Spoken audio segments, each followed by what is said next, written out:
Let me start by congratulating you all, assuming as I do that you participated in elections, some of you, and that you are elected, and also aware that some of you have been appointed to serve as ministers in the new administration. Congratulations.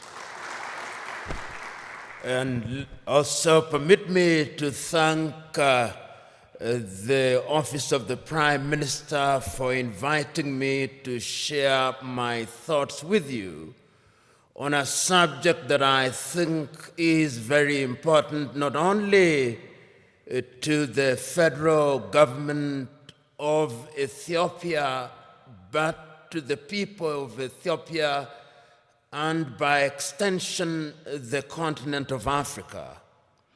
My presentation has been summarized in writing and will be available for your reference later.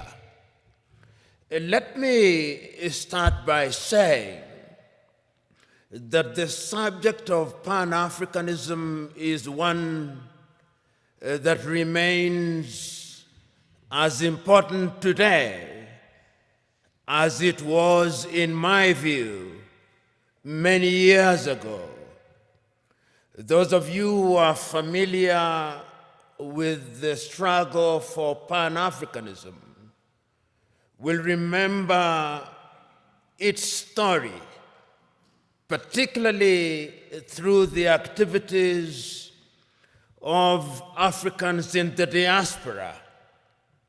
You'll particularly remember that prior to the much more famous meeting held in 1945 in Manchester in the United Kingdom, Africans in the diaspora, particularly in the Caribbean, in Trinidad and Tobago, in Jamaica, were very particular about having connection with the continent of Africa. You'll remember that they had many meetings, and you'll be familiar with some of the names, such as Sylvester Williams from Trinidad and Tobago, such as Marcus Garvey, and his call for Africans to go back to the mother continent. And you will also remember African Americans such as W.B.E. Du Bois, who was very active in the process of liberating the African Americans from the clutches of slavery and discrimination, and who also played a very critical part in the struggle for decolonization, culminating in the 1945 meeting, which for the first time was attended by Africans who later played a critical role in the struggle for decolonization. Of course, Ethiopia does stand out to the extent that it was never successfully colonized. There was limited occupation, and you are familiar with that history. Therefore, it is not mine to educate you on your own history, but you are familiar with it. But it must concern us, particularly at this time. And I hope during this conversation I'll be able to demonstrate why, in order for us to understand the present, we must understand the past, which will also enable us to have a glimpse on what the future holds. And one of the speeches which is seldom referred to is a speech that was delivered in the year 1906 in the month of April by a South African called Pixley Kaisaka Seme. And it is instructive that Pixley Kaisaka Seme was the first president of the African National Congress when it was founded in 1912. When Pixley Kaisaka Seme delivered that speech as a student at the University of Columbia, his title was The Regeneration of Africa. And what he was talking about at that time was an Africa that had borne the brunt of slavery and was laboring under the pain of colonization. Pixley Kaisaka Seme reminded his audience on that day that when the European powers assembled in Berlin in 1884 through to 1885, they agreed to divide Africa into spheres of influence for purposes of exploitation, so that the Germans had their share. If you remember, the Germans were present in what we now call Namibia. They were present in what we now call Benin, but was then known as Dahomey. They were present in what is now a part of Ghana, which was then the Togoland, the Volta area. The Belgians were present in Rwanda and Urundi, and they were also present in what is now the Democratic Republic of Congo. The Italians, to the extent that they could, tried to occupy Ethiopia and Eritrea, and were present in a portion of Somalia. The British were present, of course, in Uganda, in Kenya, in Nyasaland, in Rhodesia, and in Nigeria, and in many other places. The French, of course, were also present. And all these powers, even the Spaniards, were present in Equatorial Guinea, as were the Portuguese. And the whole idea was to use the resources, both natural and human, of the African continent, so that the partition of Africa was one that was designed to benefit the European powers. The partition was arbitrary. If you look at the nation states that we now have, or is it states that we now have, with many nations in them, every other African country that we are talking about now is struggling to be a state. All of them, without exception, all of them. And this is what Pixley Kaisaka Seme was saying. How will we regenerate this continent? And it's instructive that he was talking at a time when the entire continent of Africa was under colonization, excluding Liberia and Ethiopia, all of them. And therefore, when in 1945, Africans were represented in Manchester, Kwame Nkrumah was present at that meeting, Marcus Garvey was present at that meeting, Jomo Kenyatta was present at that meeting, Obafemi Awolowo was present at that meeting. The drive was to decolonize Africa. And one of the things that amazes me is that at that time, these individuals did not have the internet, they did not have WhatsApp, they did not have the kind of communication that we have now. But it is amazing at how they were communicating. Even air transport was not as it is now. I was just recently reading the activities of one of the greatest Africans who, in my view, ever lived and whom many people do not know about. The great Ghanaian James Emmons Kwegyir Agri, normally referred to as Agri of Africa, and how he traveled from the United States and went to many countries in Africa, traveling by sea and talking about why Africa should be united. And that was Pan-Africanism, the Pan-African spirit at that time. Of course, we then went into the era of decolonization.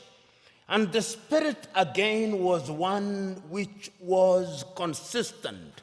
You had people from the Caribbean participating in the struggle in that regard. You have people like W.B. Du Bois saying that Africa must be free. A little later, people like Martin Luther King Jr., and people like Malcolm X, talking of George Padmore, talking about how Africa should be liberated and we should work with people in the diaspora. And then the agitation was there that we must regain our independence. And famously in 1949, Ghana's Kwame Nkrumah is saying, "Seek ye first the political kingdom, and the rest will be given unto you." And I dare say that the rest has never been given to us. And even if it is coming too slowly. But it is instructive that at that time, the spirit was about the continent of Africa. We were conscious, the leaders were conscious, that Africa decolonized without unity would remain weak. And of course, Africa is weak. The weakest continent on earth is this continent in which we are, our continent. So the struggle for independence was everywhere across the world, across the continent of Africa. So when on the 6th day of March, Ghana regained her independence as Ghana, it was then Gold Coast. I think the most eloquent and the most passionate warrior for Pan-Africanism was Nkrumah. He said on that day, and again later, that the independence of Ghana means nothing if the rest of Africa is not free. And he meant it, because when Ghana regained independence in 1957, 1 year later, Guinea regained her independence. A year later, the French Sudan, or what we now call Mali, regained her independence. They signed a pact to create what they call the African Union. They thought at that time that that would be Africa in her embryonic days. And they invited Patrice Emery Lumumba in 1961, but of course Emery Lumumba was then assassinated in the month of January 1961. And he won. This is one of the things that always stands out in my mind. That Nkrumah, of all leaders at that time, was able to see that if we were not united, we would go nowhere. So in 1958, he summons a meeting in Accra, Ghana, of the then independent African countries and tells them, if we don't unite now, The neo-colonialist is going to ensure that we remain disunited and we remain small, and they are going to ensure that the neo-colonial project continues. In 1961, on the first day of January, again in Casablanca, Morocco, he tells his audience, let us unite now before each one of our leaders begins to get used to power, because power is easy to get used to. You who have been elected will know. Once you become a minister and you become used to people saluting you and opening your doors, if it happens for 1 month, you will find it very difficult if you lose your ministerial position when there is nobody to salute you and to open your doors. That is how attractive power can be. And he warned the people then. But the colonial project was alive and well, because as they were meeting in Casablanca, Morocco, there was another group that was meeting in Monrovia in Liberia. That is how Africa started splitting, creating two groups, the Casablanca group and the Monrovia group. The Casablanca group, which comprised, I think famously, Kwame Nkrumah was there from Ghana, Gamal Abdel Nasser was there from Egypt, Ahmed Ben Bella was there from Algeria, Modibo Keita was there from Mali. They took the view, unite now.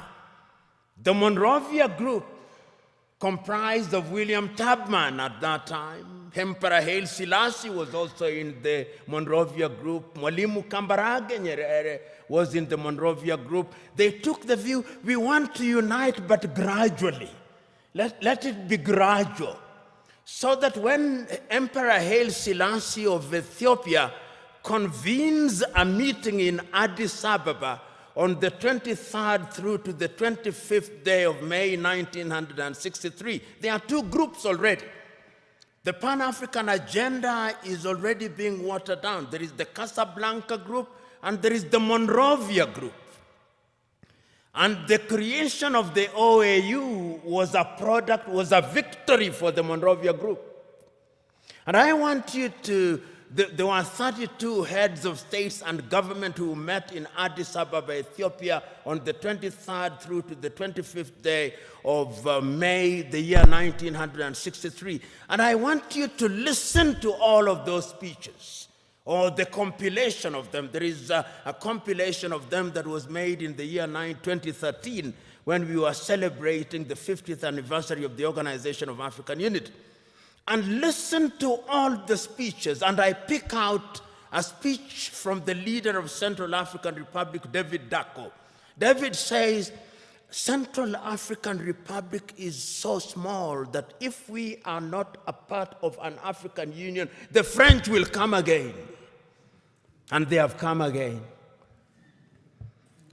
Mwalimu Nyerere of Tanzania says, we are not here in order to remind ourselves of how important unity is.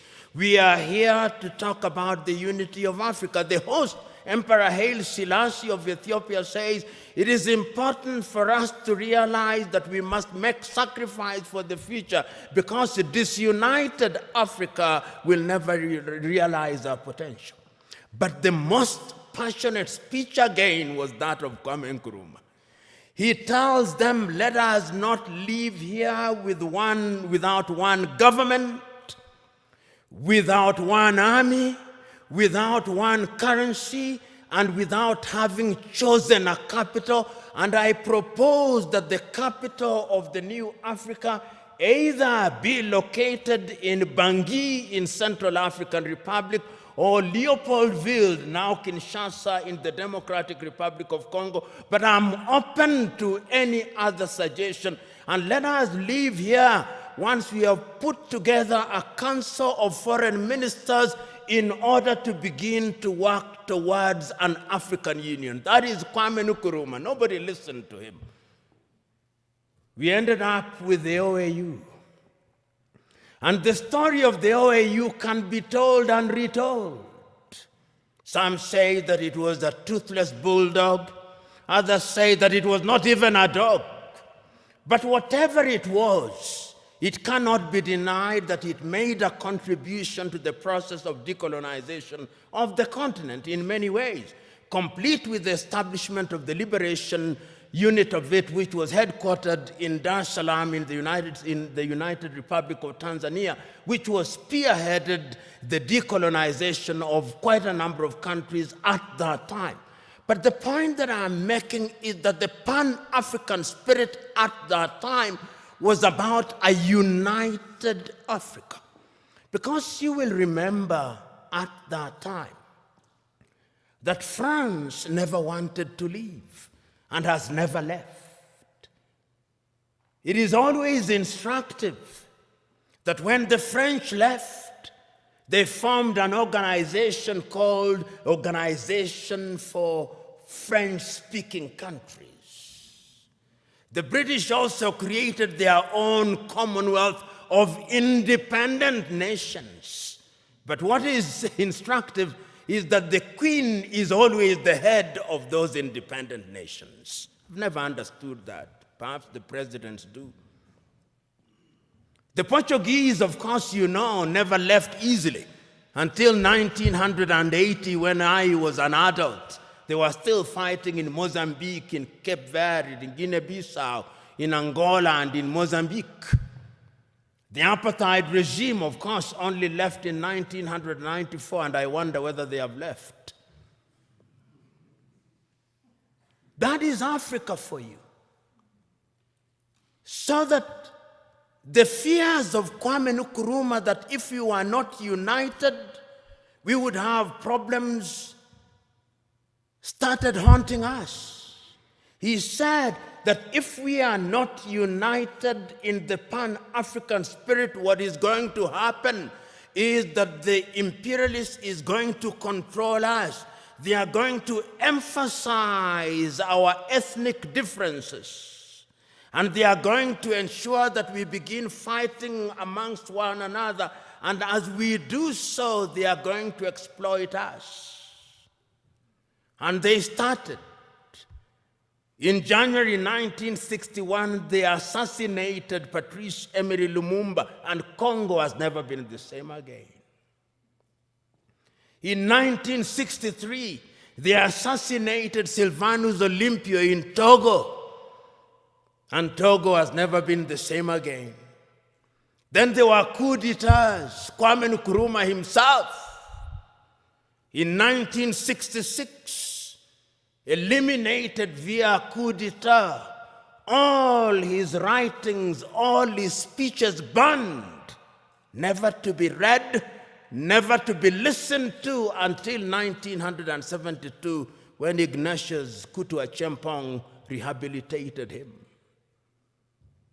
Ahmed Ben Bella in Algeria, gone. In Nigeria, Nnamdi Azikiwe and Abubakar Tafawa Balewa, gone. In Mali, Modibo Keita, gone. In Chad, everywhere, coup d'etats. Here in Ethiopia, 1974, if I'm not wrong, coup d'etat and the emergence of the Deg regime. In East Africa, Uganda, coup d'etat, mutinies in Kenya, Uganda, Tanzania in 1971. All orchestrated because we were disunited and we were weak. The predictions of our forefathers and founding mothers that disunited we would remain weak came true. That is the history of it. So that today, when we talk about the African continent and we talk about Pan-Africanism, we must understand it in the context of that history. And you will remember that it is not as if Africa never realized or never recognized that our weakness would be in our disunity. We did. We did. Because regionally we were trying to integrate. We were in the East African community, we were creating the East African community. In South Africa, we were creating SADC. In West Africa, we were creating ECOWAS. In Central Africa, we were creating the Organization of Central African Communities. In the North, we were creating the Maghreb. Even in this region, we were converting IGAD into something in the nature of an economic community. We were creating COMESA. We were aware that Africa could only operate and operate meaningfully if we were integrated. We are not trading with one another. Intra-African trade is not anything beyond 15%, the lowest anywhere in the world. If you look at all our sectors and look at them, look at our agriculture, almost all African countries are net food importers. There is not a single African country that is in meaningful technology. Not a single African country produces a mobile phone. Yet the single most important ingredient in mobile telephony is to be found in the Democratic Republic of Congo. Not a single African country produces a car other than assembling completely knocked down kits. There is no meaningful production of pharmaceutical products in Africa. And if there was any doubt, COVID exposed it. All African countries, the 55 of them, are waiting to either receive Sinovac from China, Sputnik from Russia, AstraZeneca, Johnson or Moderna. And we don't even know what they are because our bureaus of standardization don't know. If you ask the Ethiopian Bureau of Standards what they are asking us to be injected with, they do not know. They just believe it is a vaccine because the Americans have said so or because the Chinese have said so. Africa is weak. So that even this magnificent edifice, I suspect, has not been erected by Ethiopian engineers. When I see the signage in Chinese, I suspect it is the Chinese. That is how weak we are. That is the reality of our mother continent.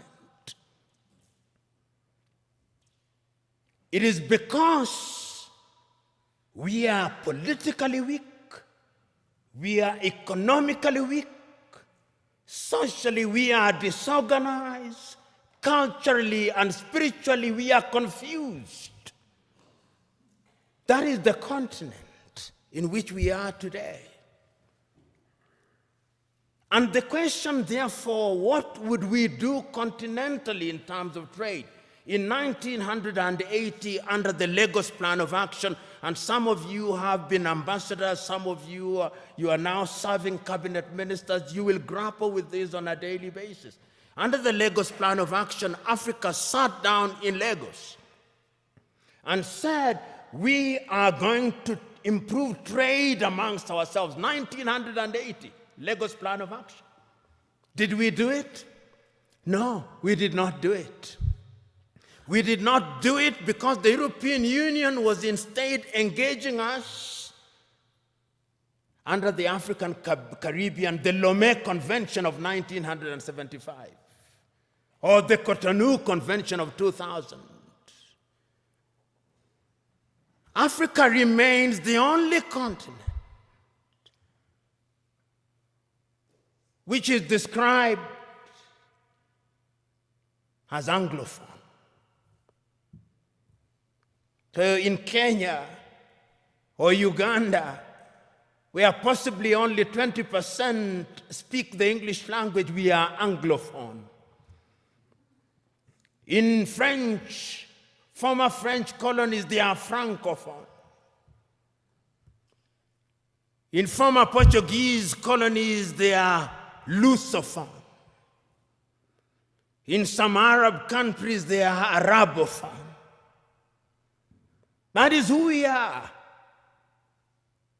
So, when the OAU met in 2013, they asked the question, what happened to the Pan-African spirit? And when, therefore, they met in Sirte, in Libya, under the tutelage at that time of Muammar al-Gaddafi, it was resolved in 1999 that the OAU be renamed and be referred to as the African Union, and it was launched, as you know, in Durban, South Africa in the year 2000. But one of the most important things in the 2013 was the speech of the then chairman of the OAU Council, Nkosazana Dlamini Zuma, here in Addis Ababa in Ethiopia. And I want you to read that letter, which I'll paraphrase, in which she writes an imaginary letter to Kwame Nkrumah. He tells and apologizes to Kwame, telling Kwame, we apologize to you because we did not listen to you. We are weak because we did not listen to you. We are divided into 54, 55, depending on whether the Moroccans agree that Sahrawi is a country. Nobody cares about us. And brothers and sisters, if you want to know how weak we are, and we are weak, look at how we are treated. Last month,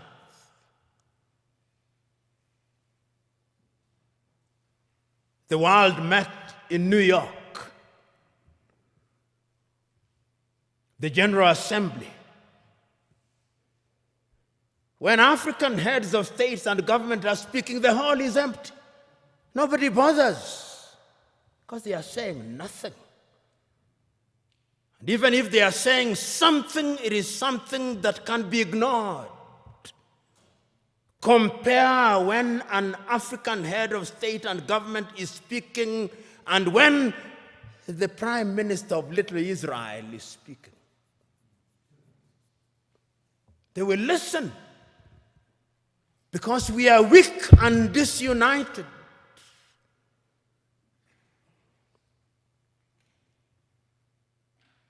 So we have a weak continent because the spirit of Pan-Africanism disappeared.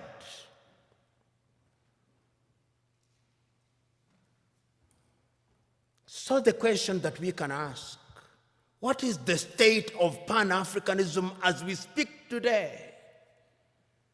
The African Union, which is weak,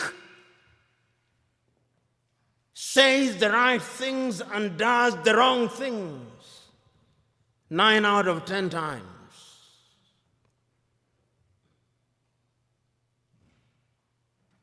And what are the critical areas in which we are weak? We are weak politically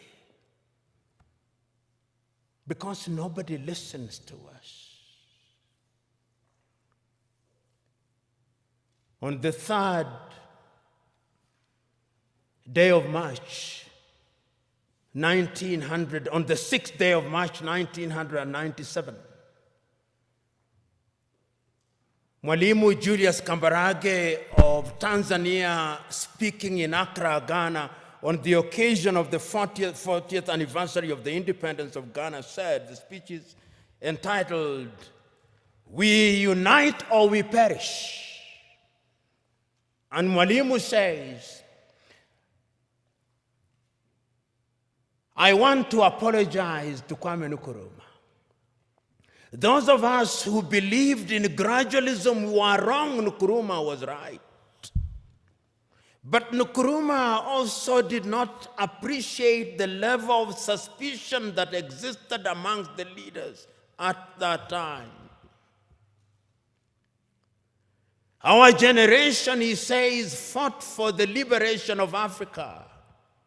It is the duty of the new generation to carry the torch forward, he says in his plea.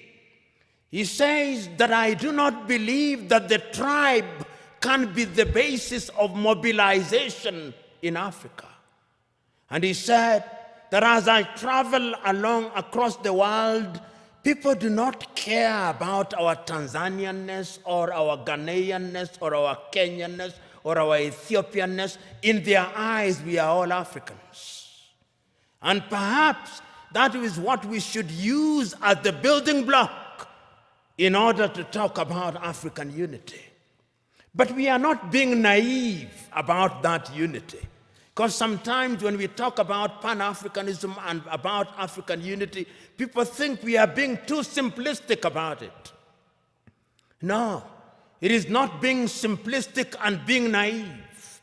It is recognizing that as long as we remain the way we are, then Africa in the next 25 years will be recolonized. You know, what is the state of Africa as I speak now? What is the state of your continent as we speak now? Because of our disunity. Because when we are disunited, then it is good for Europe and America. Look at the state of your continent as I speak. Conflicts of one kind or another. I'll name the countries just for you to know how bad it is, because that is how it is. Go to northern Mozambique. The gas that is there cannot be produced because there is conflict. Northern Mozambique. Go to Somalia. Conflict. Here in your motherland, conflict. Go to South Sudan, conflict. Go to Sudan, conflict. Go to Libya, conflict. Go to Central African Republic, conflict. Go to the Democratic Republic of Congo, conflict. Go to Burkina Faso, conflict. Go to Mali, conflict. Go to Chad, conflict. Go to Niger, conflict. Go to Cameroon, conflict. Go to Nigeria, conflict. Do I go on? That is the state of the continent. So that even when we talk about intercontinental trade, you tell me, can you drive from Addis Ababa to Dakar in Senegal?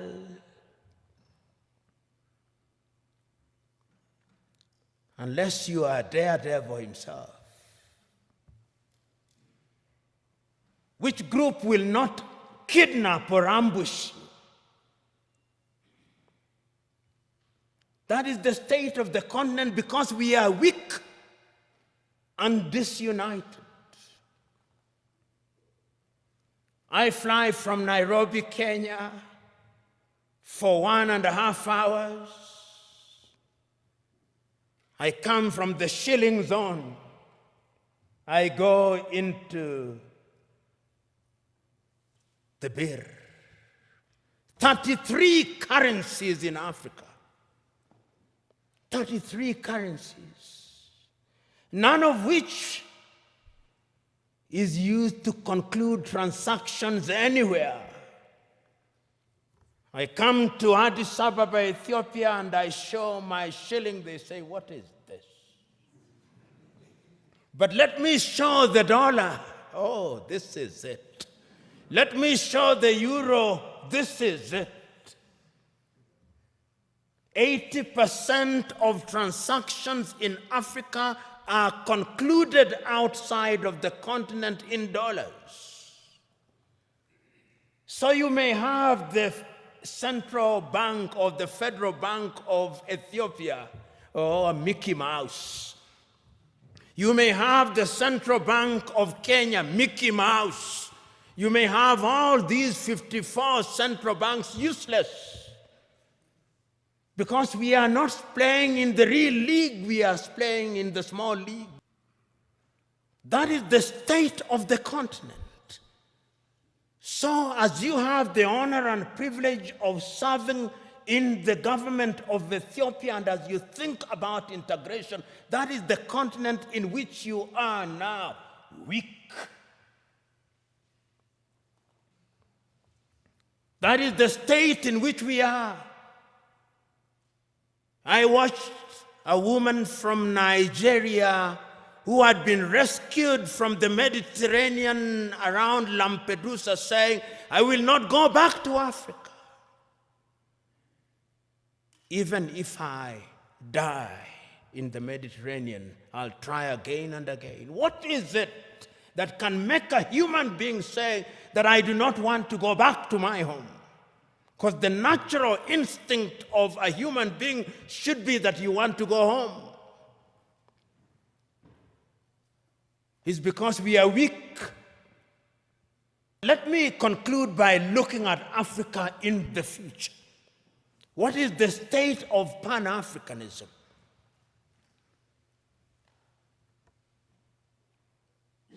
Africa finds herself in a very difficult situation. What Nkrumah feared. Today, many African leaders have gotten used to the trappings of power. And those who speak about power, right? Power corrupts, and absolute power corrupts absolutely. I remember in 1997, I think, I may be wrong about the year, 1995, I think, I was serving as an intern at the Mwalimu Julius Nyerere Foundation in Dar es Salaam. And I had the privilege and honor of driving with Mwalimu Nyerere in Dar es Salaam. And he had only one guard and a driver. And he stopped at the few traffic lights and only moved when the traffic lights moved. And I asked him, Mwalimu, how did you leave power? He said, when I said I wanted to leave office, there was no shortage of people telling me, don't leave us as orphans. It is very rare to find those in positions of leadership in Africa today who would willingly leave office. Power in Africa is now sought by hook and crook and retained by hook and crook. Because the trappings of power are good. And permit me, when I am gone, even if I irritate you, in fact, perhaps my intention is to irritate you, so that you reflect upon what I'm going to say. And this is a personal thing. I'll give you an example. When I was appointed as the director of the Anti-Corruption Commission, I drove in the morning in my car with my driver. In the evening when I was leaving, there were 3 cars. Mine, what was allocated to me, and another one in front, and another one behind me, and 12 individuals. And I asked, who are these fellows? He said, these are your security. I said, I don't need my security. I don't need 2 cars, I only need 1 car. Because this thing you call security, this is spectacle. And throughout the period that I served, I had only 1 security and 1 car. And I say this because it is in the nature of power to make you use the things that you don't need. And once you get used to them, then without them, you feel empty and lonely. And you will find them. You will be told, and many of you will love them. They are good. When doors are open for you, they are good. When you occupy front seats, it is good. When you address Your Excellency, it is good. When you eat the best food, it is good. When you have security, it is good. But it can also dehumanize you. It can also monsterize you. I am asking you today that part of the problem of Africa is that we found human beings and we monsterize them. Writing in 1983, Nigeria's Chinua Achebe writes in a book which I commend to you, The Trouble with Nigeria, which could as well be the trouble with Africa. He says, the trouble with Nigeria is simply and squarely a problem of leadership. As we look at Africa today, I hope that this administration, which has now committed itself to the Pan-African movement, will think in that direction. And this brings me to what I think should be contemporary Pan-Africanism. If you look at the Treaty of the East African Community, the Treaty of the East African Community says that there shall first be a common market, then a common currency, and political federation, which ought to have happened in the year 2010. East Africa Community should have had its first president in 2010. That is now 21 years, 10 years later, there is no such thing. In ECOWAS, it ought to have been the same. In SADC, it ought to have been the same. I hope that with your population of 120 million, because Ethiopia is an economic powerhouse potentially.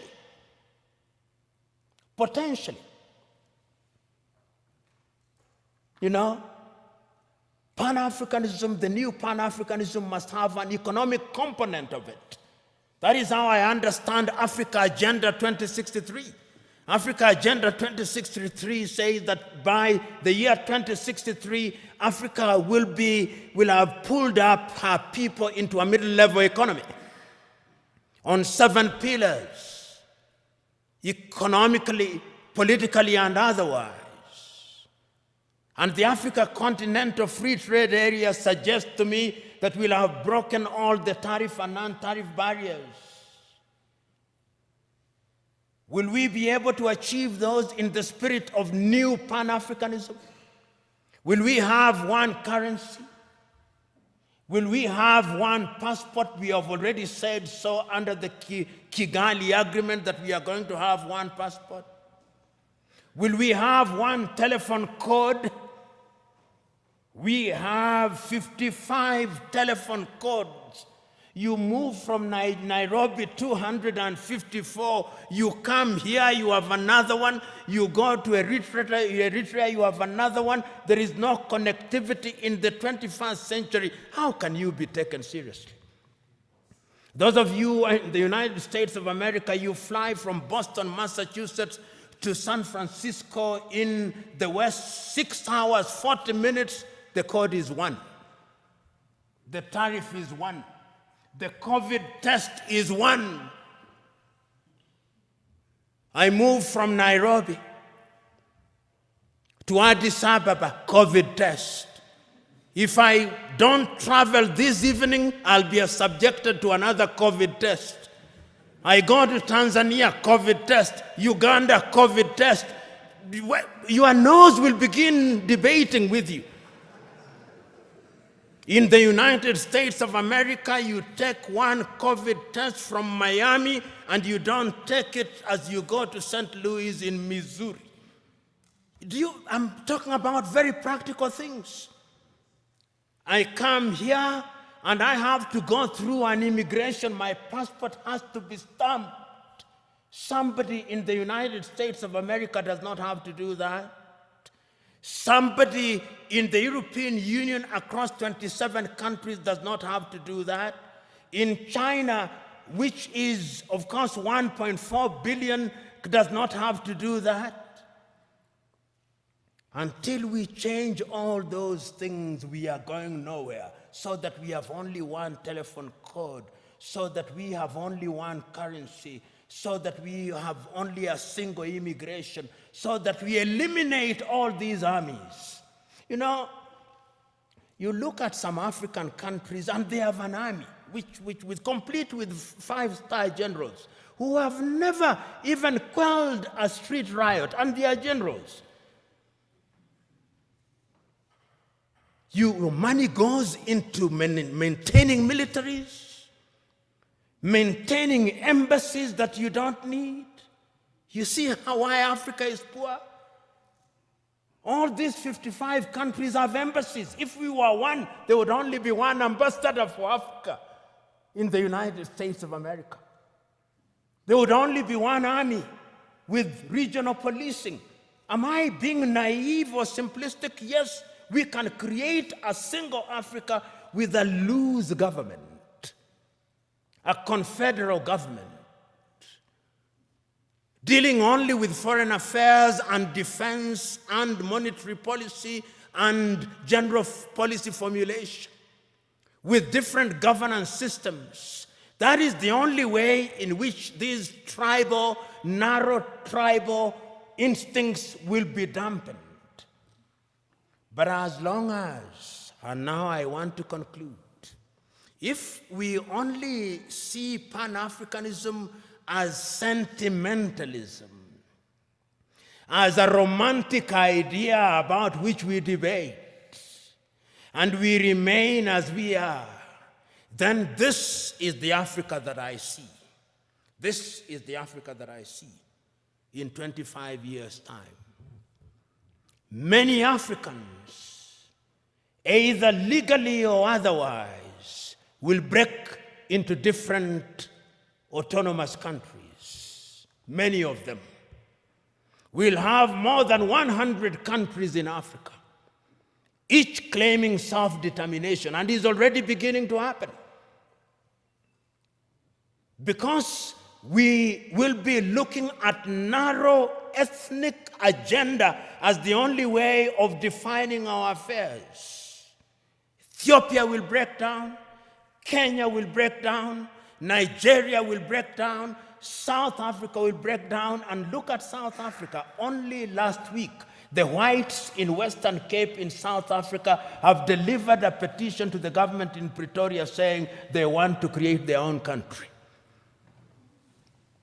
The Democratic Republic of Congo will break down, Libya will break down. The only way in which we can immunize ourselves against all those things is to create a Pan-African nation which allows for self-determination within the nation. And we must redefine terms such as self-determination. Self-determination must mean the ability of a people within a bigger unit to enjoy their culture, to enjoy their tradition, to speak their language. They do it on a smaller scale in Switzerland, those of you who are familiar with Switzerland. And we de-emphasize the presidency, we de-emphasize the prime minister's office. Pixley Kaisa Kaseme said, and I conclude with him, Africa is diverse. Some people say that because of our diversity, she cannot unite. She can. Because unity in diversity is possible if we understand what human beings need. In the nature of things, human beings need security. In the nature of things, human beings need food. Human beings need medical services. They need infrastructure. If you have a government that allows that, he said, then it reminds me of the piano. If you press the black button of the piano, it produces some sound. If you press the white one, it produces some sound. But if you press both the black and the white, it produces melodious music. And I think that the new Pan-Africanism must look to that. And you who have the honor and privilege of thinking and working in government, it is your duty to start that journey. It is not going to be easy, but it is an intergenerational journey. Play your part, for it can be done, and it must be done.